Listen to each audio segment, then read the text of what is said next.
शरद पवारांनी आरक्षणासंदर्भात भूमिका स्पष्ट करण्याची मागणी ओबीसी संघटनांकडून होत असतानाच आता विधान परिषदेचे आमदार पंकजा मुंडे यांनी देखील हीच भूमिका मांडलेली आहे। शरद पवार हे ज्येष्ठ नेते आहेत, त्यामुळे त्यांनी मराठा आणि ओबीसी आरक्षणासंदर्भात आपली भूमिका स्पष्ट करावी अशी मागणी पंकजा मुंडे यांनी केली आहे।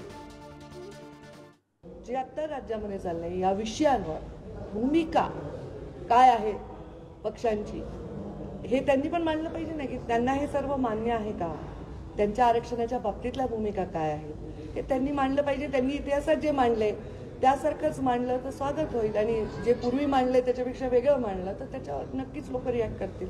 त्यामुळे त्यांच्या सगळ्यांचे मांडणे हे फार महत्त्वाचे आहेत। सगळ्यात प्रदीर्घ अनुभव असलेले नेते आहेत शरदचंद्रजी पवार साहेब, आणि त्यांची याबद्दलची भूमिका काय याच्याविषयी महाराष्ट्राला नक्कीच उत्सुकता आहे।